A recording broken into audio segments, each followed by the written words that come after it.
Hi guys!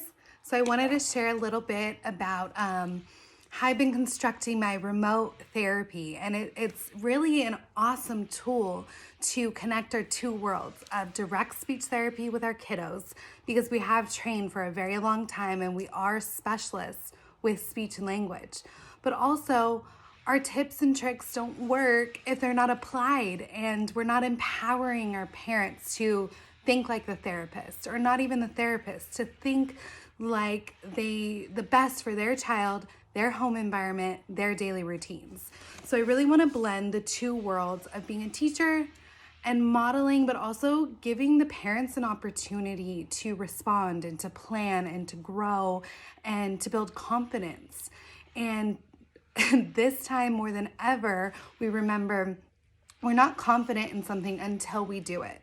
Just like our kiddos, we need repetition, we need to fail, we need to struggle.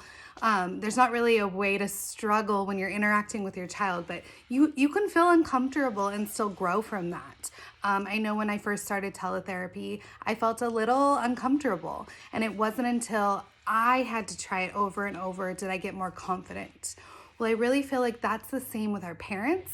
They need to get in there. They need to try, and we need to encourage them. Some people are really on board with this, don't need much coaching. Some, we don't want to intimidate them. We don't want to feel like we're telling them what to do. At least I don't. That's like the last thing that I want to do. So I kind of have to gauge different personalities and just check in with them. Like, hey, am I putting you on the spot? Like, you're doing awesome.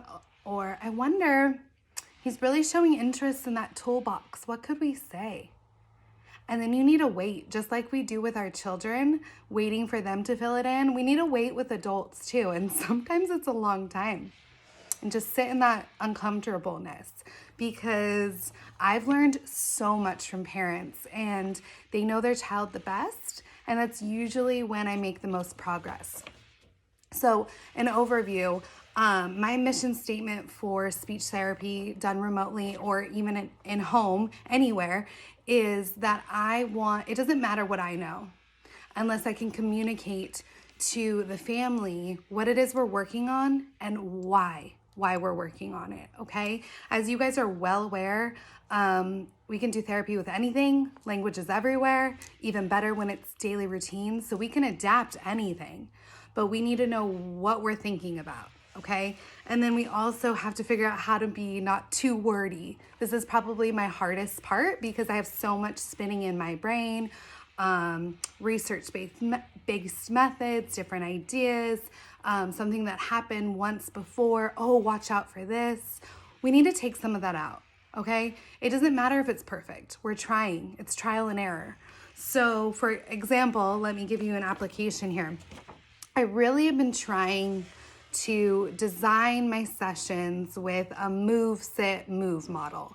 So this helps not just have the kid engaged on a screen, because really I don't want that. Like, that's not natural. I think it's a really amazing resource and tool, and it's very, it's still interactive, so it's beautiful, but it's not everything. I don't want them sitting at the screen the whole time. I want them to engage with their siblings. I want them to engage with their parents. I want them to make requests within their home. We do risk, just like in the home, if they leave, that they leave, okay? We do, but that's also communicating to us that they need a break. So this has been working out. Sometimes it doesn't. It takes time. It takes consistency. So I do a move, sit, move model, typically. I really like to establish routines. So what I mean by that is every beginning is the same. Either like a hi, I like to do a song, good morning or good afternoon, good morning, good morning, good morning to you. So glad to see you, I see you. And then at the end, playtime is over, now it's time to go. Goodbye, goodbye, I'll see you on Thursday, or whenever our session is. So that helps bring in the therapy and also end it. And it also helps everybody kind of get on board. Some kids are resistant. We just push through. It's consistent. If they really don't like it, I might just go, So a greeting and an ending. Then with the family, I will think about, okay, we need to start our session with something interactive. What are you interested in this week? Do you want to try cooking, crafts, play, cars, dinosaurs? Or I might just leave it open-ended. What do you want to start the session with next week? And then they come up with something. For my last kiddo, we're starting next week with cars. We're gonna do washing with a wipey and maybe drying with a cloth.